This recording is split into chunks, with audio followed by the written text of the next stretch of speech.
बिस्मिल्लाहिर्रहमानिर्रहीम अस्सलाम वालेकुम।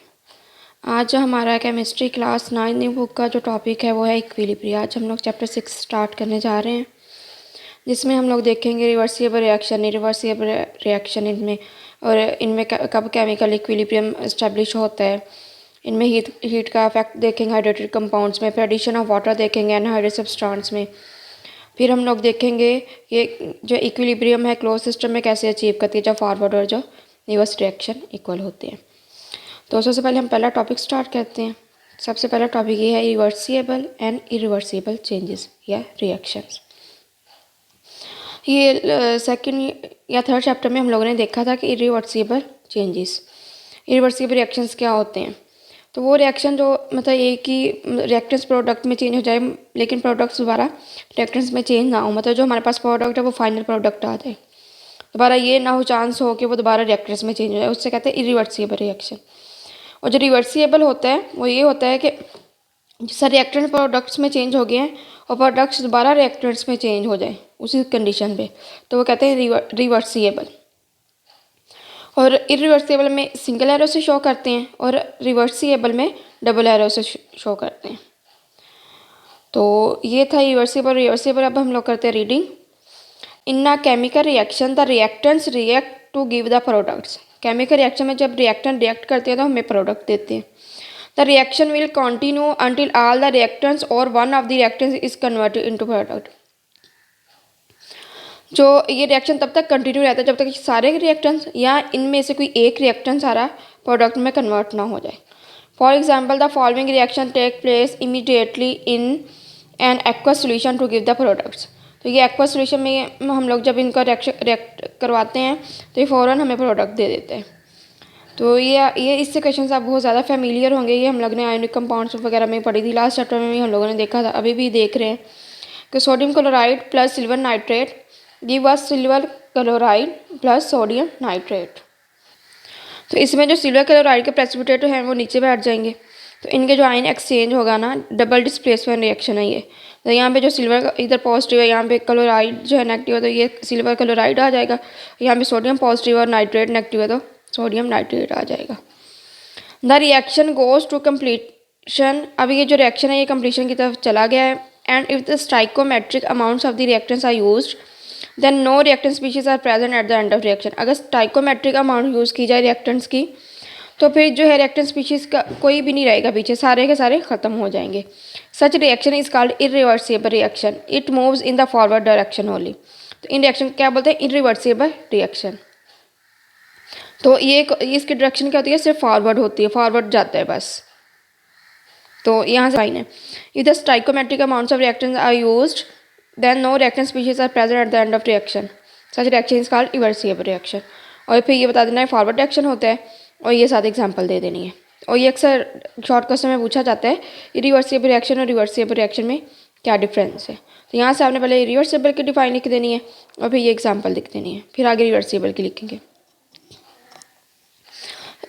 रिवर्सिबल की यहाँ से लिखेंगे the reactants react to give the products and the products in turn to react to give the reactants. This reaction is called reversible reaction as denoted by double arrow. और ये forward और backward दोनों direction में जाता है। और ये nitrogen plus 3 mole of hydrogen in the presence of 400 degree Celsius 200 atmosphere in the presence of iron give us ammonia के 2 मॉलिक्यूल्स या 2 मोल्स ऑफ अमोनिया। तो ये यहाँ से ये डिफरेंस लिख देना। In the majority of chemical reactions however the reactions does not go to completion. The products of the reaction react among themselves to give back the reactants under the same condition. तो जो product है दोबारा वो आपस में react करके दोबारा reactant बनाते हैं उसी सेम कंडीशन पे। Such a reaction moves in the both forward and backward direction under the same condition. तो ये जो रिएक्शन है ये मूव करते हैं फॉरवर्ड भी और बैकवर्ड भी उसी सेम कंडीशन पे। द रिएक्टेंट्स आगे ये डिफाइन है कि the reactants react to give the products and the products in turn react to give the back the reactants. The reaction is called a reversible reaction. It is denoted by symbol 2 which has 2 half arrowheads, one pointing in each direction. मतलब एक जो है दो arrowhead लगाएंगे कि reactant से product की तरफ है और दूसरा शो करा प्रोडक्ट से रिएक्टेंट की तरफ है। तो ये फॉर एग्जाम्पल ये फिर इसकी साथ एग्जाम्पल दे देनी है। तो अगर आपसे डिफरेंस भी आप पूछते हैं तो पहले तो इनकी डिफाइन लिख देनी है, फिर दिख देना कि ये फॉरवर्ड मूव करता है ओनली, और ये बताना कि फॉरवर्ड बैकवर्ड दोनों मूव करता है। इसे सिंगल एरो से डिनोट करते हैं, इसे डबल एरो से डिनोट करते हैं। फिर इनकी एग्जांपल लिख देनी है एक एक, तो ये आपके पास डिफरेंस आ जाएगा। अब आगे इस इक्वेशन को डिटेल से बताया गया है कि जो 1 mole of nitrogen react with 3 mole of hydrogen in the presence of iron and temperature 400 degree Celsius, pressure 200 atmosphere give us 2 mole of ammonia gas. तो ये देती है। और फिर ये जब दोबारा अमोनिया के 2 मोल्स हैं, ये भी इन्हीं कंडीशन में दोबारा रिएक्टेंस दे देते हैं हमें 3 mole of hydrogen and 1 mole of nitrogen. इसी कंडीशन में आयरन की प्रेजेंस में 400 डिग्री सेल्सियस पे और 200 एटमॉस्फेयर पे। तो इस रिएक्शन को कंप्लीट करने के लिए 2 ही तरीके हैं। या तो कोई गैस होती है वो जिस तरह वो ऊपर उठ जाती है, अब ये खुद गैस है, इसका ये कंटिन्यूसली विदड्रॉ कर देते हैं, मतलब ऐसे ऐसे निकालते रहते हैं, प्रोडक्ट बनता रहता है, इसे निकालते रहते हैं, प्रोडक्ट बनता है। इस तरह ये जो है रिवर्सिबल रिएक्शन ये है कंप्लीट होता जाता है। तो ये कंटिन्यूसली निकालते रहते हैं अमोनिया को, और वो जो प्रोडक्ट बनता रहता है, तो इस वजह से ये हमारा प्रोडक्ट हमें मिल जाता है। यहाँ तो जो कंटिन्यू विड्रॉल करते हैं अमोनिया को मतलब आफ्टर इंटरवल ऑफ टाइम, मतलब वक्फे से निकालते रहते हैं, या प्रेशर हाई कर देते हैं, जिसका प्रेशर यहाँ पे हाई किया हुआ है, और टेम्परेचर लो कर देते हैं। अब ये देखें, इसका पहले जो है टेम्परेचर काफ़ी हाई पे था, लेकिन अब ना ये स्टैंडर्ड सेट किया है कि इस स्टैंडर्ड पे ये टेम्परेचर है। तो इससे जो हमें जो अमोनिया हासिल होता है वो 35% होता है इस रिएक्शन से, ठीक है। और ये जो है ये हमें फर्टिलाइज़र के लिए भी यूज़ करते हैं हम लोग अमोनिया को, एक्सप्लोसिव के लिए भी यूज़ करते हैं, नाइलॉन के लिए, प्रोडक्शन नाइलॉन के लिए और अदर पॉलीमर्स के लिए होते हैं। और इसके जो प्रोसेस को कहते हैं हैबर प्रोसेस। तो इससे हैबर प्रोसेस के जरिए हम अमोनिया जो है प्रोडक्ट बनाते हैं, अमोनिया बनाते हैं, जो कि हमें काफ़ी इंडस्ट्रियल यूज़ करते हैं इसका जो बॉइलिंग पॉइंट होता है वो -33.4 डिग्री सेल्सियस होता है।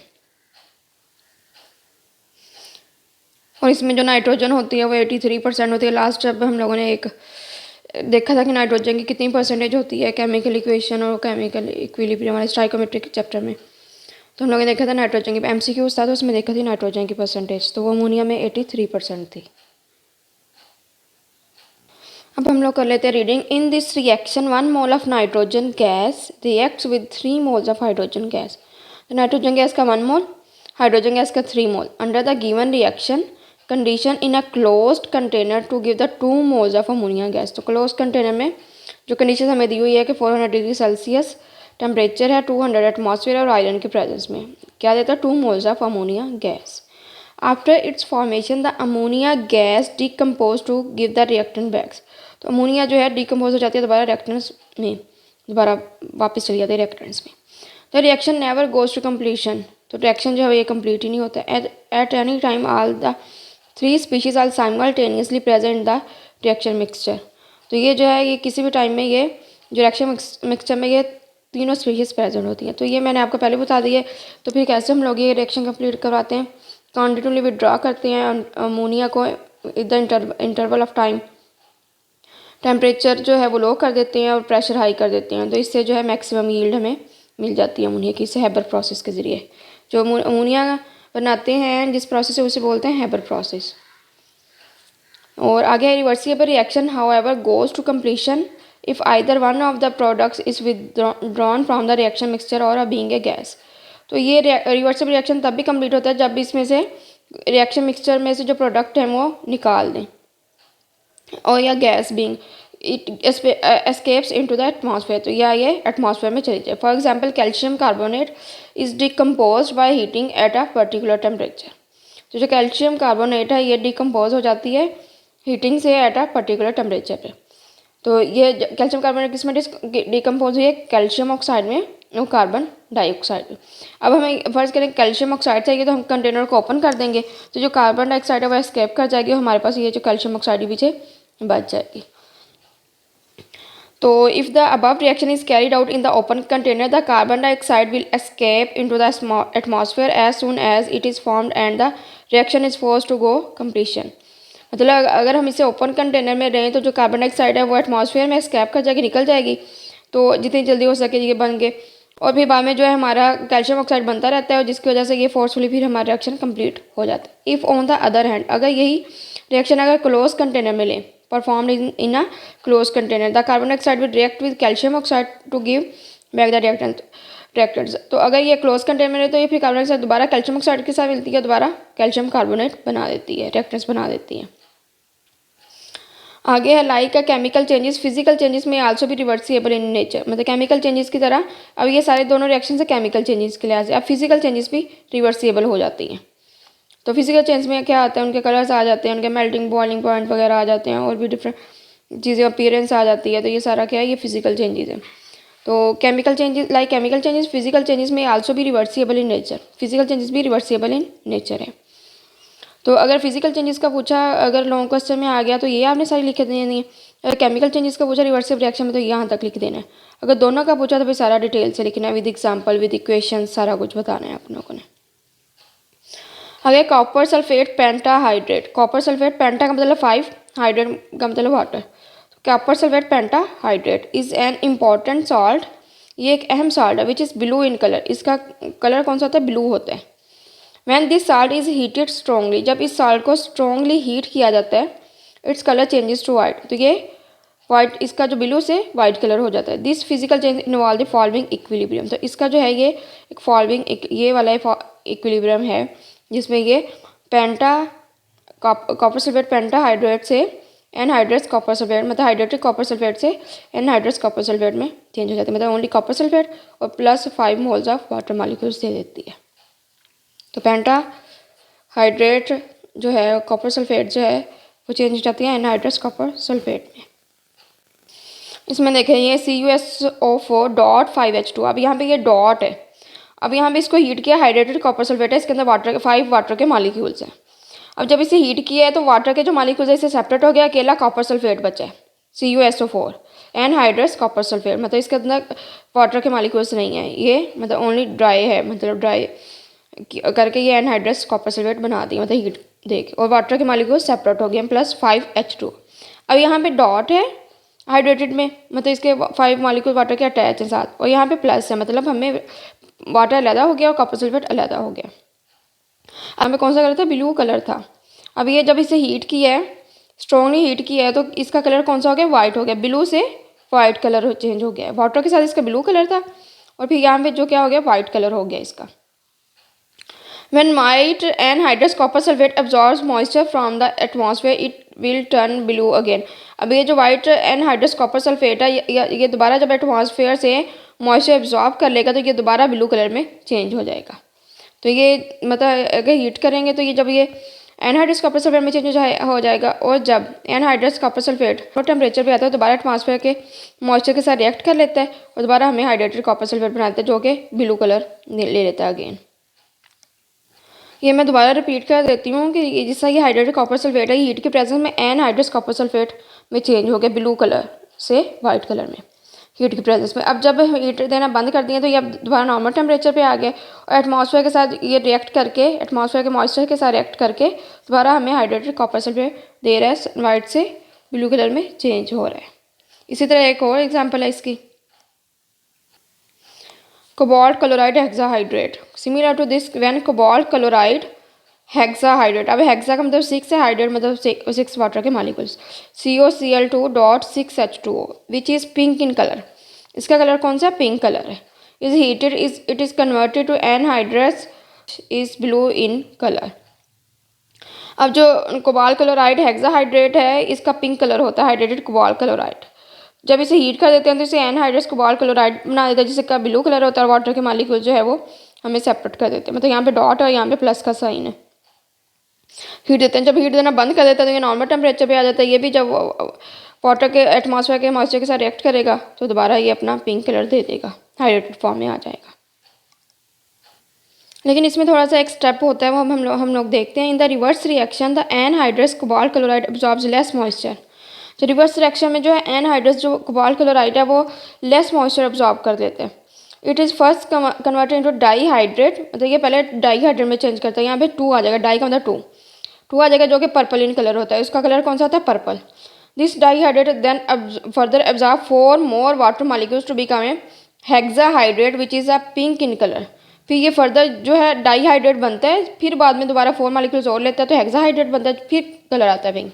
इसमें थोड़ा सा एक स्टेप इन्वॉल्व है, लेता यही है, मतलब फिनोमिना वही है कि एटमॉस्फेयर से मॉइस्चर एब्जॉर्ब करके ये दोबारा अपने ब्लू से पिंक में आ जाता है। लेकिन सबसे पहले ब्लू से फिर पर्पल आएगा, पर्पल से फिर पिंक आएगा। पर्पल किसका है? डाईहाइड्रेट का, और जो पिंक है ये हेक्साहाइड्रेट का।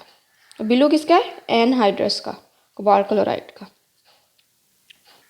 तो इसमें देखें जो कोबाल्ट क्लोराइड है, अब दोबारा जब ये हमारे पास ब्लू कलर आ गया, मतलब एनहाइड्रस कोबाल्ट क्लोराइड है, अब ये लिमिटेड मॉइस्चर है, ये एब्जॉर्ब करता है, ये कम एब्जॉर्ब करते हैं एटमॉस्फेयर से। तो जब ये एब्जॉर्ब करते हैं तो ये कोबाल्ट क्लोराइड डाईहाइड्रेट में चेंज हो जाता है 2H2O में, तो इसका कलर पर्पल होता है। फिर दोबारा ये वाला जो मॉलिक्यूल है ये दोबारा मॉइस्चर एब्जॉर्ब करता है, तो ये हेक्साहाइड्रेट मतलब पिंक कलर दे देता है, जो हमने ब्लू कलर में चेंज किया था, cobalt chloride dot 6H2O।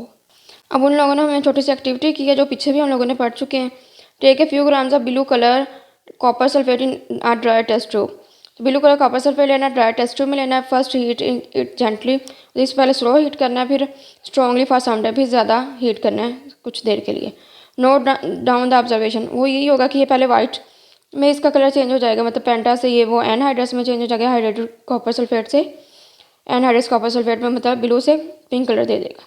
Late the test cool down, इसको कूल डाउन करने भेजे, इसका नॉर्मल हो गया तो इसने मॉइस्चर एब्जॉर्ब कर लिया एटमॉस्फेयर से, तो अब ये इसका कलर दोबारा वाइट से ब्लू हो जाएगा। Again note down the observation, तो वो फिर कह रहे हैं ऑब्जर्वेशन नोट करें।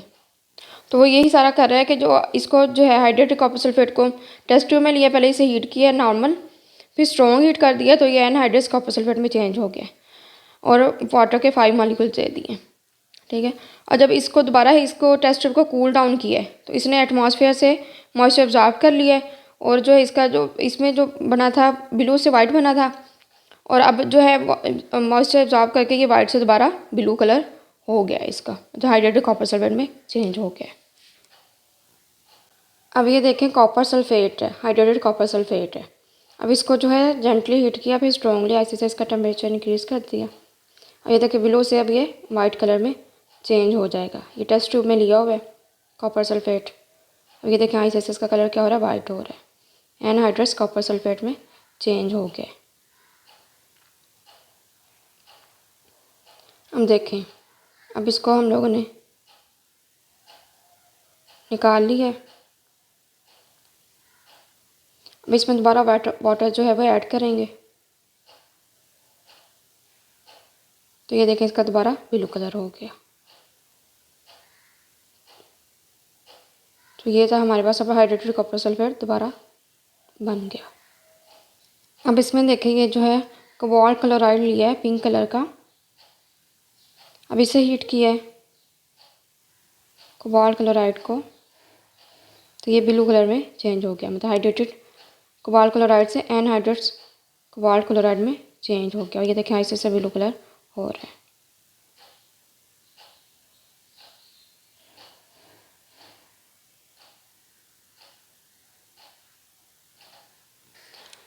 तो यहाँ तक था हमारा लेक्चर। अगर किसी का कोई क्वेश्चन है तो कमेंट सेक्शन में पूछ सकते हैं। अगर आपको वीडियो पसंद आए तो लाइक करें, सब्सक्राइब करें, अपने क्लास फेलोज़ के साथ भी शेयर करें ताकि वो भी इस लेक्चर से मुस्तफ़ीद हो सकें। तो मिलते हैं नए लेक्चर के साथ, एक नई वीडियो के साथ, एक नए टॉपिक के साथ। अल्लाह ताला आपको हामी और नासिर हो। अल्लाह ताला आपको दुनिया और आखिरत दोनों जहाँ की खुशियाँ अता करे। ओके, अल्लाह हाफिज़।